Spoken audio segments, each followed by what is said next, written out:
আফগানিস্তানে ক্ষমতাসীন তালেবান শাসক গোষ্ঠী মেয়েদের নার্সিং ও ধাত্রীবিদ্যা প্রশিক্ষণের ইনস্টিটিউটগুলো বন্ধ ঘোষণা করেছে।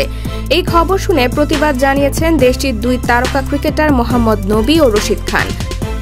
2021 সালের আগস্টে তালেবান আফগানিস্তানের ক্ষমতায় ফেরার পর এই ইনস্টিটিউটগুলো বন্ধ ঘোষণা করায় সে দেশের নারী অধিকার পরিস্থিতির আরও অবনতি হল। মেয়েদের মাধ্যমিক এবং উচ্চ মাধ্যমিক আফগানিস্তানে নিষিদ্ধ করেছে তালেবান।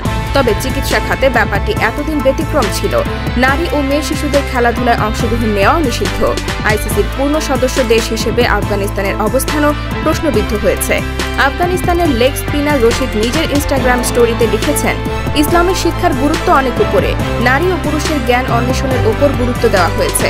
পবিত্র কোরআনেও শিক্ষার গুরুত্ব দেওয়া হয়েছে এবং দুটি লিঙ্গেরই সমান গুরুত্ব স্বীকার করা হয়েছে।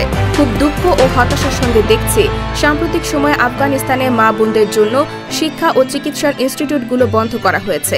এই সিদ্ধান্ত শুধু তাদের ভবিষ্যৎই নয়, সমাজের বুনিয়াদকেও গভীরভাবে ক্ষতিগ্রস্ত করেছে। এদিকে আফগানিস্তানের সাবেক অধিনায়ক নবী তার ইনস্টাগ্রাম হ্যান্ডেলে লিখেছেন, চিকিৎসা খাতে নারীদের লেখাপড়া নিষিদ্ধ করা শুধু হৃদয় বিদারক নয়, ভীষণ অবিচারও। ইসলাম সবসময় সবার শিক্ষায় গুরুত্ব দিয়েছেন এবং ইতিহাসেও এমন প্রেরণাদায়ক প্রচুর উদাহরণ আছে যেখানে নারীরা জ্ঞানের মাধ্যমে অনেক প্রজন্মের গুরুত্বপূর্ণ অবদান রেখেছেন।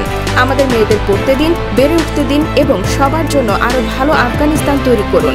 এটা তাদের অধিকার এবং তার রক্ষার দায়িত্বটা আমাদের। অন্যদিকে আফগানিস্তান ওপেনার রহমানুল্লাহ গুরবাজও পবিত্র কোরআন এবং হাদিসকে উদ্ধৃত করে নারী শিক্ষার পক্ষে তার ফেসবুক অ্যাকাউন্টে বিবৃতি দিয়েছেন।